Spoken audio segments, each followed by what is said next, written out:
antes he dicho, a raíz de los tórtolos estos hablando sobre la emergencia climática y lo necesario que es buscar un nuevo modelo económico, ¿no? Que sea más sostenible y más amable con el clima y todo esto. Os he dicho que os iba a poner un pedazo del podcast que grabó en 2013, el de Carne Cruda, con Antonio Escotado, que fue muy divertido porque invitó a Antonio Escotado ahí para hablar de droga, ¿no? Y de cositas canallitas. Y era cuando Antonio Escotado acaba de sacar el segundo tomo de Los enemigos del comercio.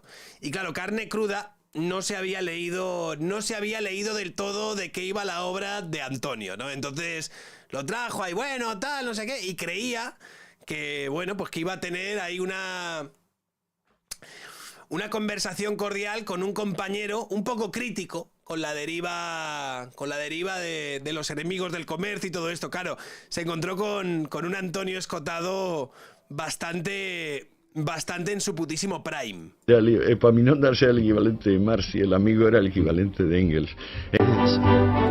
No, que es lo mismo pero más fuerte y más eufórico, pero no para declararse, no que otros, es decir, eso no ocupa la vida ajena. Bueno, pues hablemos ya, como decía, de la nueva obra que presenta el segundo volumen. Es como durante la primera parte de la entrevista, quiere hablar de las drogas, el tal, el no sé qué, pero realmente Antonio Escotado había ido ahí a hablar de su libro, y su libro era Los enemigos del comercio, que claramente el señor el de Carne Cruda, que os voy a poner una fotillo para que sepáis un poco quién es, si no lo tenéis ubicado. No lo tenía demasiado, ¿sabes? No lo tenía demasiado ubicado en ese momento. Es este pavo, ¿vale? Este tío es la izquierda irreverente, ¿vale? Este señor era el que tenía el tremendo podcast y esto fue lo que pasó. Muy divertido. De Los enemigos del comercio que presenta Escota aquí en Carne Cruda 20.es. Un programa de radio que es más que un programa de radio. ¡Escribe, coño! ¡En la barra del navegador! Carne Cruda 20.es. ¿Más? En la cadena SER. No se ve porque Norteamérica ni había conocido ni conocería tampoco el proyecto de abolir por decreto el tuyo y el mío. Pero al mirarlo algo más de cerca, comprobamos que la comunidad de bienes fue un asunto crucial para los primeros pobladores de Nueva Inglaterra y que el espíritu del capitalismo norteamericano se entrelaza con una secuencia de sectas comunistas que fueron llegando o formándose allí desde finales del siglo XVIII. Claro, estos se leyeron un par de trozos del libro, no se enteraron de nada, evidentemente, y dijeron, ya que nos lo explique Antonio, ¿no? Si seguro que este al final es de los nuestros, es compañero. Ellas iban a ser los ensayos del colectivismo más duraderos y prósperos del planeta. Los enemigos del comercio, una historia moral de la propiedad, Antonio Escotado. Lleva ya años trabajando en esa historia del comunismo y de la propiedad privada, de la que ahora nos entrega el segundo volumen, del que hemos escuchado un fragmento. ¿Los primeros capitalistas norteamericanos eran comunistas? Sí. Mono sentado, gracias por la suscripción.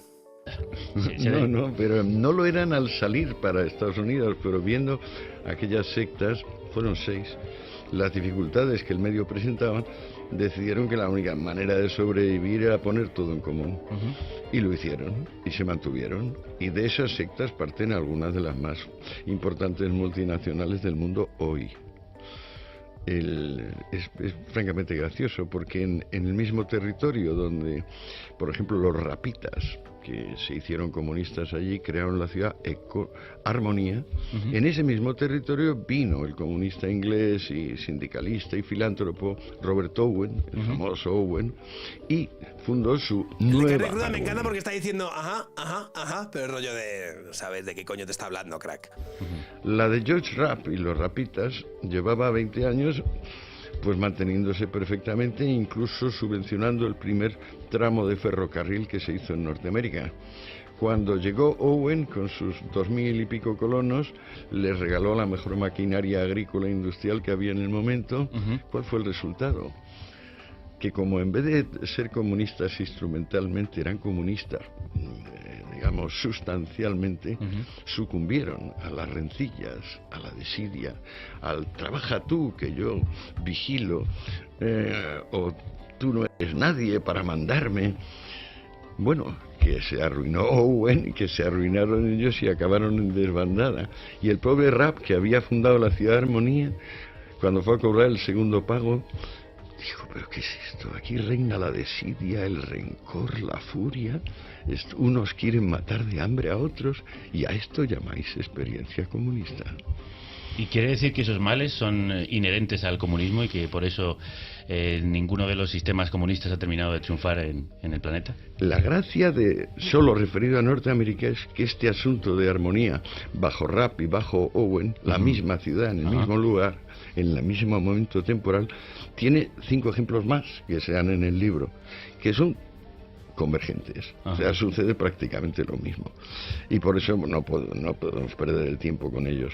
Pero creo que de esa inferencia no se puede generar por sí solo que el experimento comunista va a fracasar en cualquier otro tiempo y en cualquier otro lugar.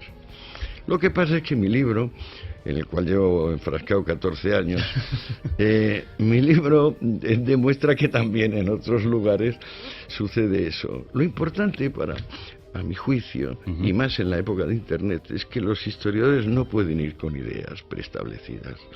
No pueden decir, yo más o menos voy a justificar mi patriotismo, o voy a justificar mi civilización, o yo creo que todo es cíclico, o yo creo que todo va para arriba, o yo creo que todo va para abajo. No debe llevar ninguna idea el historiador. Tiene que ser sorprendido en el acto de ir investigando. Con que haya paciencia investigadora, yo creo que no hace falta ni siquiera inspiración. O sea, la inspiración puede suplirse por el rigor. ¿Y qué sorpresas se ha encontrado en estos 14 años en los que lleva enfrascado, en los que creo que es imposible entrar en el comunismo sin llevar unos prejuicios? Claro, yo llevaba muchos prejuicios, desde ser un comunista cerrado, como fui de muy joven, hasta ir alejándome más y más.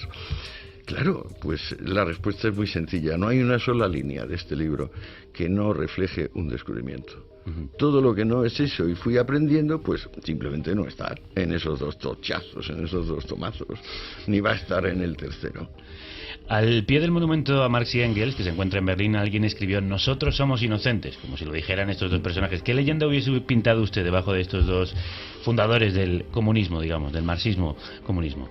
Pues es una historia de amistad, quizá la más bonita desde tiempos de Epaminondas. Que no me acuerdo cuál era el amigo de Epaminondas, pero Epaminondas era el equivalente de Marx y el amigo era el equivalente de Engels. Engels se portó muy, muy bien con Marx. Muy, muy bien. ¿Y lo que crearon juntos? Bueno, lo que crearon juntos, mirado retrospectivamente, con serenidad, reconsiderándolo, es un conjunto de disparates e incoherencias. Justifique la respuesta. Justifique la... Es genial, tío. Esto al otro le pilló con el pie cambiado, una puta barbaridad. Estaba el otro diciendo, madre mía, chaval, la que he liado, ¿a qué cojones acabo de invitar aquí? Me va a destruir todo esto, todo el tinglao que tengo aquí montado. Párate, pues porque se basa en falsedades directas. Por ejemplo, Marx dice que Smith, en La riqueza de las naciones, dice que jamás ha habido un sueldo que no fuera el de subsistencia. Lee mal. Smith está diciendo en esa precisa página que cita que en Inglaterra está subiendo continuamente el sueldo. En otra parte de su obra, en la locución inaugural de la Internacional, dice: Gladstone acaba de lanzar el discurso al país diciendo que lamenta mucho que el crecimiento económico de Inglaterra se limite solo a las clases pudientes. Pues da la casualidad que las actas del Congreso del Parlamento inglés y lo que ha salido en los periódicos ingleses, Gladstone no dice eso, sino lo contrario. Esto, los 2 primeros te lo doy como modelos, muestras del disparate, lo que yo llamo disparate de este señor. Incoherencia. Pues la más sencilla es que en el Manifiesto Comunista empieza diciendo que la situación histórica ha llegado a dividir al mundo en 2 grandes clases antagónicas, la burguesía y el proletariado. Cuando está a punto de morirse, el día que se muere, pues puesto que lo había dejado hasta entonces, coge uno de sus cuadernos en blanco, le pone encima las clases sociales y redacta un breve texto de 16 líneas sobre las clases sociales, que por cierto luego se colaciona como capítulo 52 al final del volumen tercero del Capital. Ese es el texto que termina el Capital. ¿Qué dicen esas 16 líneas? Si el origen, ahora comillas, si el origen de las clases es sus fuentes de ingreso, tendremos que convenir que hay una miríada de clases sociales y que es imposible siquiera intentar clasificarlas. Luego ya no me acuerdo de las líneas siguientes. ¿Verdad que es bastante incoherente? Se ha empezado diciendo en el manifiesto 38 años antes que solo había dos clases opuestas, luego terminar diciendo que hay una miríada. Pero usted mismo también empezó siendo comunista y ahora no lo es en absoluto. Claro, pero es muy diferente la descripción política de la definición conceptual. O sea, si pero a pesar de que tenga incoherencias en sus propios textos o que él mismo se contradiga, ¿eso refuta por completo el sistema que propone o...? Me temo que... Pero bueno, aunque haya un par de incoherencias ahí y haya cositas así, refuta por completo el sistema que propone. Es precioso. Que interpreta. Ay, mierda, lo he quitado. ¿En qué momento sucede estaba? eso. Lo importante con sus 2000 y pico cono, que es lo que es un farsante, empieza. Dos mártires, John. Agua pasada. Bueno, agua pasada. ¿No? Que medio presentaban, decidieron que la única manera de sobre... Claro, yo llevaba muchos prejuicios de... Gladstone acaba de... puesto que lo había dejado hasta que eso entonces, normal soy, tío. Coge uno de sus cuadernos en blanco, le pone encima... ¿Verdad que es bastante incoherente? Se ha empezado diciendo en el manifiesto 38 años. Terminar diciendo que hay una miríada... Pero usted mismo también empezó siendo comunista y ahora no lo es en absoluto. Claro. ¿Eso refuta por completo el sistema que propone o...? Me temo que sí. Yo pensaba que no. Yo pensaba que era un hombre inteligente, simplemente ofuscado por el odio. Ahora me temo que no, que el único con un par de dedos de frente era Engels. Que él tenía una capacidad hipnagógica, es decir, como de fascinar para empezar al propio Engels. Pero esto viene de 3 años de análisis exclusivo de la obra de Marx. O sea, me la he leído y releído 17 veces para encontrar algo. ¿Y el comunismo, como ese modelo que propone un reparto igualitario de la riqueza, qué le parece? Mira el WhatsApp y me dices, postdata Calvo. Bueno, eso como... Igual que con las drogas, la gente decía, ¿y qué pasará si? Yo contesto, ¿qué pasó cuándo? Al igual que con las drogas vemos qué pasó con la heroína antes y después de la prohibición, podemos saber qué pasó con Rusia antes y después del comunismo, con Cuba antes y después del comunismo, con Albania antes y después del comunismo. Mi método, como no es moralina, es simplemente ver qué pasó. O sea, a mí lo único que me interesa como historiador es establecer qué pasó. Que ese qué pasó luego resulta que te ilumina y te dice, bueno, pasó esto por lo otro. En ese terreno mis tochos no entran. Solo entrarán al final porque haré unas conclusiones. Y espero que en 10 o 15 páginas me ventile el tema. Por un lado, todos los sistemas no están aislados, es decir, viven y se relacionan con los que están al lado. Ha habido una guerra entre dos bloques fundamental y bestial, pero no sé si los resultados que ha dado el capitalismo a usted también le satisfacen. O sea, aquí es donde ya el otro está intentando buscar alguna salida en plan... Ok, vamos a intentar, ya le hemos metido mucha caña al comunismo, vamos ahora a hablar del capitalismo y también decir que bueno, que el comunismo muy mal, pero que el capitalismo también es una barbaridad, es tal, y entonces está intentando a ver si por ahí puede sacar algo que sea más o menos de provecho y que no le derrumbe todo su esquema de ideas en literalmente unos minutos. Bueno, es que el capitalismo es un orden de cooperación que no se había descubierto hasta entonces. Fue el primero que consiguió vincular seriamente la inversión y la producción. O sea, solo bajo el sistema capitalista y cuando se inventó el papel moneda, y fue bastante tarde, estamos hablando de mediados del siglo XVII, se consiguió que... El otro diciendo, ahora viene la hostia, no llega.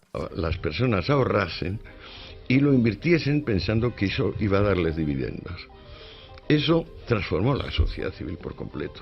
Hasta entonces había un anillo de producción y consumo donde prácticamente no se salía de unos márgenes muy pequeños. Con el capitalismo industrial y con el papel moneda surgió una espiral potente donde el riesgo se convertía en lo fundamental, o sea, navegar el riesgo se convertía en lo esencial del sistema, y entonces empezó a producir eso, o sea que el PIB de todos los países donde se aplicó eso empezó a subir a una mediana de 2%.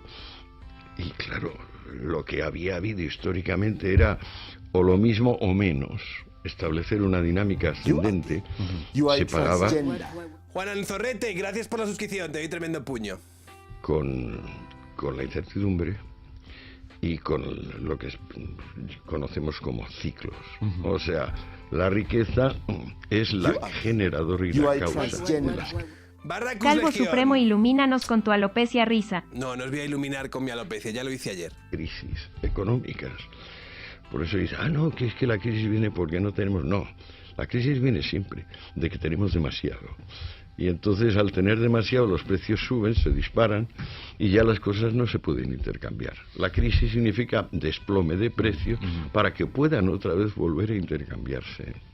El capitalismo sentó un sistema basado en el riesgo y en la maestría y sobre todo en el profesionalismo que el mundo no conocía hasta entonces, porque el mundo era una sociedad clerical militar.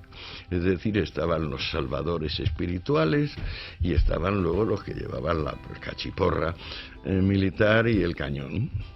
Con el capitalismo apareció la sociedad comercial, que tiene mucho de ladronzuelo, pero desborda la picaresca. O sea, la picaresca es lo que hay cuando un país no se ha industrializado. Pero también ese capitalismo, que como usted decía, lleva a que tengamos demasiado. No todo el mundo tiene demasiado y a veces además producir en exceso ahoga al propio sistema. Claro. Bueno, el otro está intentando salirse por algún lado, no lo va a conseguir. El primer tema que crea, digamos, la revolución industrial es que en vez de crisis por tener demasiado poco, tenemos almacenes inmensos de productos que no podemos vender. Mientras hay gente que se muere de hambre. Sí, no, lo que pasa es que la gente que se muere, esto también es importante, esta es, digamos, una función que hay que mantener en todo momento, el relativismo histórico. ¿Cuánta gente se muere de hambre por siglo? Porque claro, ahora estamos diciendo, se muere la gente de hambre en África, no podemos decir que se muere la gente de hambre en Suiza o en España, porque eso es irreal, pero podemos decirlo en África. Muy bien, pero es que hace 3 siglos... Igual que lo decimos ahora en África, lo decíamos de Suiza y España. No se puede olvidar las magnitudes relativas. O sea, el morirse de hambre se ha desaparecido prácticamente del mundo en relación con lo que pasaba. Vamos a ver concretamente, desde que Lenin llega al poder, en el año 18, hasta el año 23, ¿cuántos rusos mueren de hambre? 38 millones. De un país que tenía 160. No sé si os hacéis una idea, estos son unos 13.000 diarios. Más del 60% niños. ¿Os imagináis? Esa es la situación más penosa que ha padecido la especie humana desde que hay memoria histórica. ¿A qué no sabíais? Madre mía, yo me imagino la cara del crudo, tío, en ese momento, escuchando a este tío diciendo... Tengo 0 herramientas para contestarle, es decir, no tengo capacidad... para decirle a este señor absolutamente nada. Yo creo que Pablo Iglesias y Monedero, cuando le llevaron, todavía estaban un poco prevenidos, ¿sabes? Se llevaron también tremendos sopapos, pero a este tío le debió de pillar, tío, la conversación que tuvo que tener con sus productores cuando acabó el programa y se fue de ahí Antonio Escotado tuvo que ser interesante, tuvo que ser para escucharla. Dice, buenas tardes, Sergio, que no se te olvide la renovación del carné de liberal de los 35 años y holdea bien ese poco pelo que si no tu cabeza va a parecer un gorro de piscina. Un abrazo, muchas gracias, Min9 por los beats. No, lo desconocíamos. Pues bueno, yo lo tengo y lo confirmo por varias fuentes distintas. ¿Por qué no se ha repartido ese dato? ¿Será el deseo de imparcialidad que tiene la conciencia roja? Veo que está completamente en contra de... se ha convertido en el mayor enemigo del comunismo, no lo sé. ¿Qué va? Joder, le tiene usted manía al comunismo, yo qué sé, es que madre mía, Antonio, no nos pasa ni una, ¿eh? Por decir un dato me convirtió en un enemigo. No, lo digo por el comentario de la conciencia roja. Es que la forma mejor de comprender al comunista es saber que es una forma de conciencia, no es una doctrina política. Calvo, esto me recuerda mucho a este momento. Ahora lo escucho, Luffy Sensei, gracias por los mucho bits. más una fe religiosa.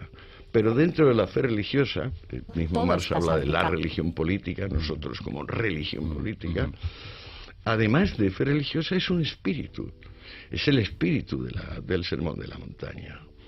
Benditos sean los pobres de espíritu, porque de ellos es el reino.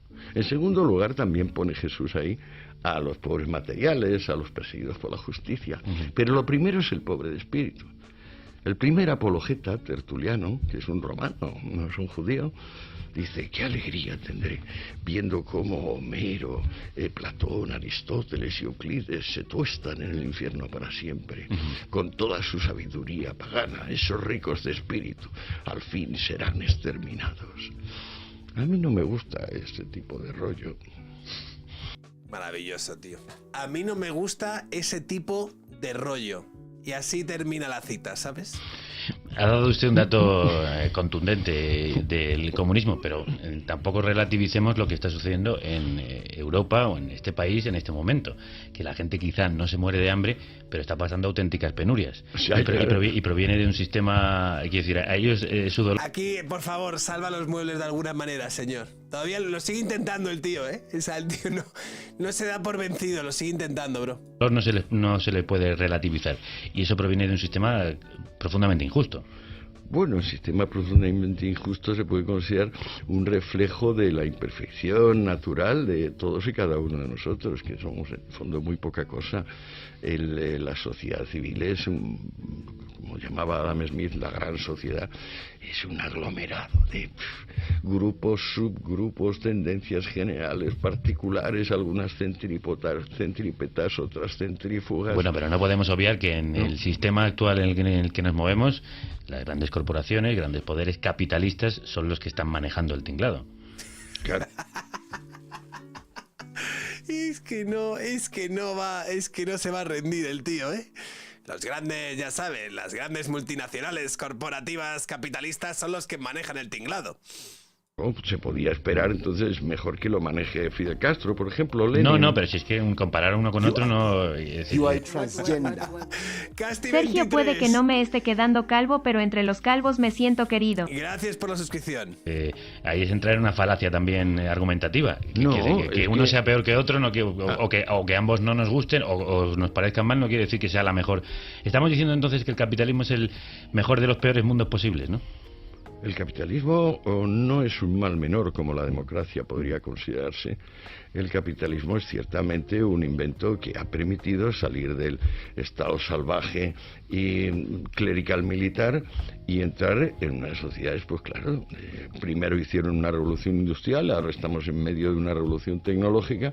Es impensable el futuro de la humanidad desde que se produjo ese acuerdo entre inversores y productores, mediado por el descubrimiento del papel moneda, allá por finales del 17. Desde ese instante la gente dejó de tener el dinero escondido debajo del colchón.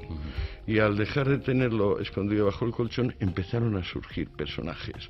Y donde estaba el guerrero y el clérigo, el uno rezando todo el día y el otro pegando espadazos todo el día, apareció el empresario fabricante, que no solo tenía ideas y las ponía en práctica, sino que contaba con la propiedad intelectual, el derecho de propiedad intelectual, la patente, como una reserva para no ser copiado. Y así se fue defendiendo la humanidad de sus salvadores, que son sus verdaderos peligros de siempre. Salvador moral, el salvador material.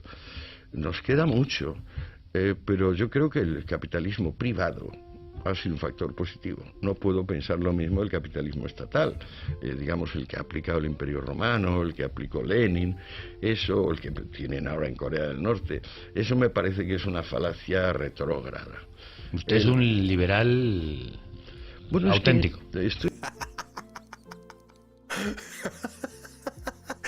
Usted es un liberal auténtico, supongo, ¿no? Estoy asombrado de que la palabra libertad No. evoque un respeto reverencial en todo el mundo. Yo no lo he dicho como insulto. No, tú no lo dices como insulto, pero por ejemplo, este de los Ríos, cuando el hijo Es buenísimo, Juaco. 3 meses de calvo por aquí y otros 3 años por YouTube. ¡Viva la calvocracia! Yo creo que en ningún otro programa, nunca jamás, el de Carne Cruda lo pasó tan mal, ¿eh? No, el sobrino de Giner de los Ríos, que era el diputado, el jefe del PSOE español en aquel momento, fue a Rusia a hablar con Lenin para ver si España, el PSOE particularmente, entraba en la Comintern, o sea, en la Internacional Comunista, y habló con Lenin, esto está en un libro muy bonito, editado por Alianza Editorial, y le dijo, pero ¿y de la libertad qué?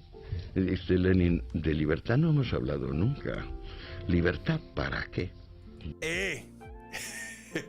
Aquí, Antonio Escotado, citando a Roberto Vaquero, bro. Dijo Lenin. Lo que necesitamos es depurar a este país de arañas, renacuajos y parásitos. Sin embargo, claro, evidentemente, por la mejor voluntad que puso, ser él el que iba a sustituir a los millones de agentes mercantiles por una sola finalidad, lo que hizo es una pérdida brutal de información. Lo que el mercado hace es procesar mejor la información que Fidel Castro, por ejemplo. O sea, el mercado es imperfecto y ya veremos. Muy imperfecto, Antonio. Bueno, muy imperfecto. Muy imperfecto, Antonio, muy imperfecto el mercado.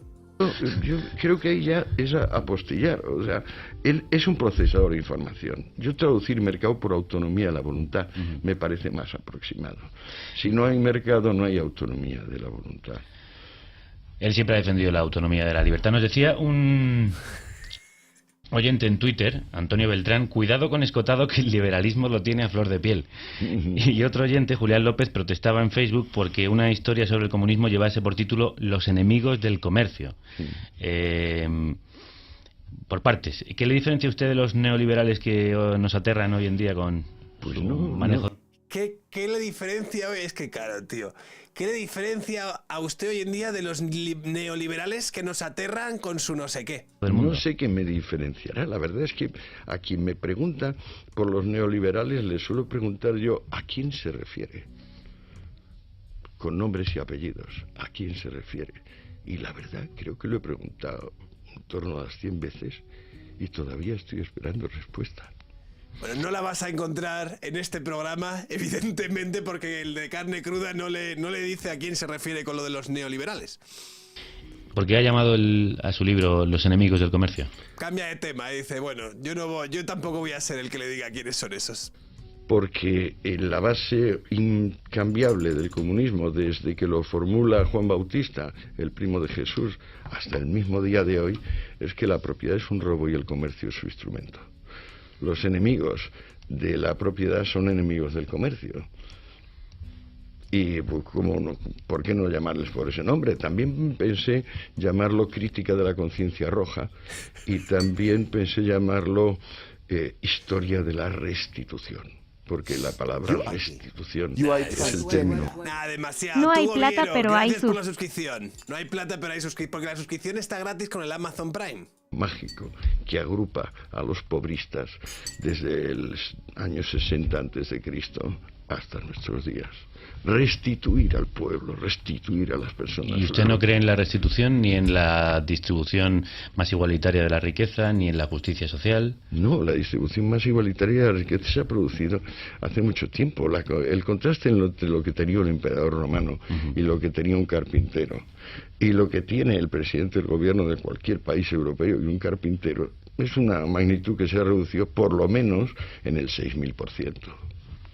Es decir, vamos en un mundo igualitarista. O sea, la única forma de alcanzar la igualdad es aumentar la renta nacional. O sea, no expoliando a los ricos, sino multiplicándolos. Pero también a veces se expolia el planeta. muchas veces. El comercio tiene ese lado creativo, honrado. Creativo o destructivo. Creativo, honrado, y tiene el lado penal, estafatorio, tramposo, brutal, además, de tonto el último. Brutal, por favor, ¿podría recrearse en ese lado tramposo y tal? Pues simplemente para que no nos linchen nuestros oyentes, gracias. A partir de ese programa debería pasar a llamarse Carne a la Parrilla. También lo creo, Borges. O sea, creo un negocio que en realidad va bien, pero sí que no va a ir bien más allá. Entonces, una vez que ha subido mucho, voy, lo vendo y se lo quedo. Claro que pasa eso. Pero es que no somos niños de primaria.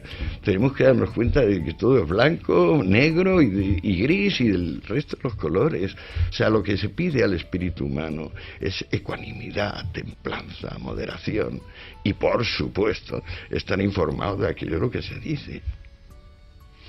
Nosotros hemos querido hablar hoy con Antonio Escotado, que tiene mucha información que dar y...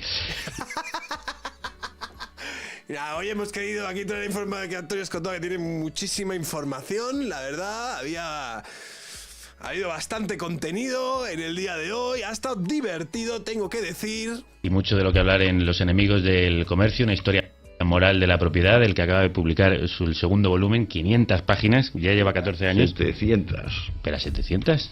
Sí, es verdad, 700, efectivamente. Muchas, sí, se nota que no te has leído, tío, ni el prólogo, cabrón. Estabas ahí. Ay, madre mía, tío.